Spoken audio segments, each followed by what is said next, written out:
Kalau teman-teman bertanya, kira-kira kalau saya buat dosa apa sih efeknya? Ada bahayanya nggak?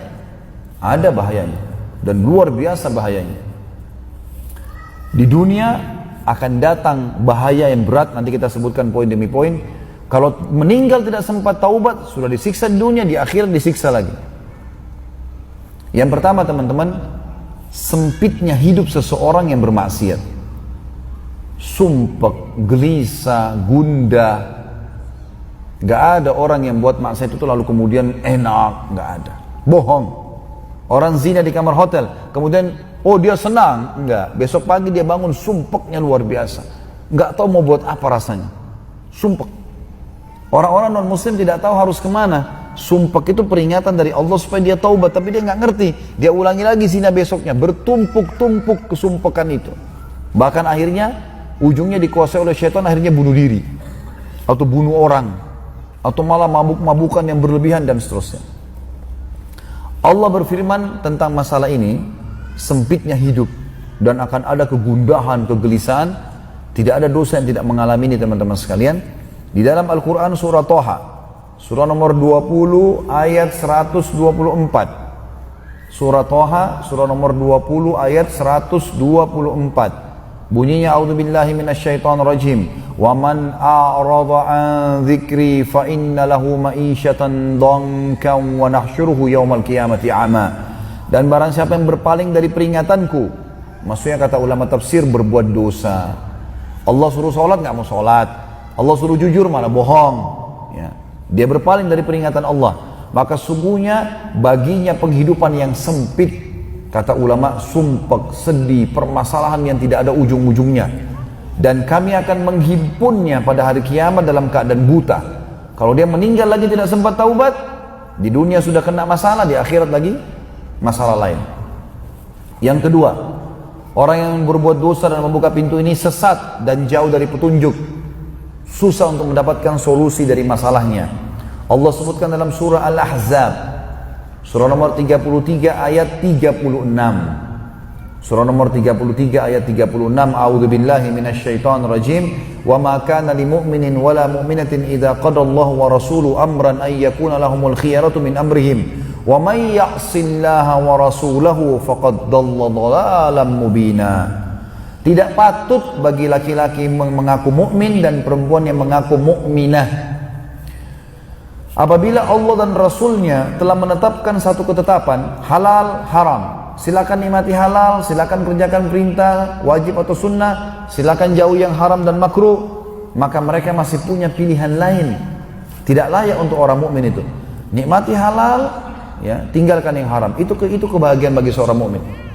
Lalu kata Allah, barang siapa yang mendurhakai Allah dan Rasulnya, bermaksiat, maka dia telah sesat dengan sesat yang nyata, tidak akan dapat petunjuk dari masalahnya. Jadi kalau kita sedang hadapi masalah teman-teman sekalian, bangkrut dari usaha, penyakit yang tidak sembuh-sembuh, ribut dalam rumah tangga tidak selesai-selesai, semua dosa, tidak ada jalan lain kecuali kembali kepada Allah. Taubat, bersih. Apa kata sebagian ulama salaf? Saya tahu saya punya dosa kalau tiba-tiba saya lihat perubahan terjadi pada istri saya tanpa sebab. Bahkan saya melihat perubahan pada tunggangan saya. Antum mau starter mobil jadi masalah, mau ini susah, mau itu susah, apa saja. Bahkan tikus yang masuk ke rumahku, aku tahu karena penyebabnya dosa. Bayangkan. Sebagian ulama salaf menganggap kalau kakinya kesentuh batu, langsung mereka mengatakan inna lillahi wa inna ilaihi raji'un, astaghfiruka wa atubu ilaik. Ya. Kami milik Allah dan kami akan kembali kepada Allah. Ya Allah, aku bertobat dan beristighfar kepadamu. Langsung kakinya kesentuh. Kadang-kadang mau keluar hujan, kadang-kadang mau pakai baju mungkin belum disetrika bajunya, kadang-kadang semua ini teman-teman sekecil apapun adalah penyebabnya dosa. Makin bersih dari dosa maka makin siap semua fasilitas. Yang ketiga, ia akan selalu didampingkan syaitan. Kalau dia selalu buat pintu dosa, Allah sengaja kirim syaitan mendampingi dia. Jadi hidupnya jadi penuh ketakutan. Selalu programnya adalah maksiat dan maksiat. Sebagaimana Allah sebutkan dalam surah Az-Zukhruf, surah nomor 43 ayat 36. Surah nomor 43 ayat 36 yang bunyinya a'udzubillahi minasyaitonir rajim. Wa may ya'shu an dzikrir rahmani nuqayyid lahu syaitanan fahuwa lahu qarin. Barang siapa yang berpaling dari pengajaran, maksudnya berbuat dosa, dilarang tapi dilanggar. Barang siapa yang berpaling dari pengajaran Tuhan yang Maha Pemurah, Al-Quran, sengaja buat dosa dan melanggar apa yang ada dalamnya, kami akan adakan baginya syaitan yang menyesatkannya. Maka syaitan itu akan menjadi teman yang selalu menyertainya.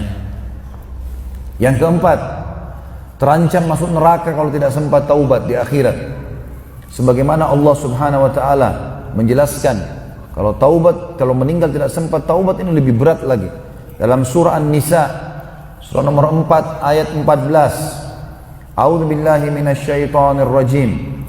Wa may ya'sillaha wa rasulahu wa yata'adda hududahu yudkhilhu naran khalidan fiha wa lahu 'adzabun muhin. Dan barang siapa yang mendurhakai Allah dan Rasulnya, maksudnya bermaksiat dan melanggar ketentuan-ketentuannya Allah, niscaya Allah memasukkannya ke dalam api neraka sedang ia kekal di dalamnya dan baginya siksa yang menghinakan. Juga dalam surah Jin, surah nomor 72 ayat 23. Surah Jin surah nomor 72 ayat 23. A'udzu billahi minasyaitonir rajim. Illa balaghan minallahi wa risalatihi. Wa may ya'sillaha wa rasulahu fa inna lahu nara jahannam khalidina fiha abada. Akan tetapi aku hanya menyampaikan peringatan dari Allah, kata Nabi SAW, dan risalahnya. Dan hati-hatilah, barang siapa yang mendurhakai Allah dan Rasulnya, dilarang tetap dilakukan, sesungguhnya baginya neraka jahannam, mereka kekal di dalamnya selama-lamanya.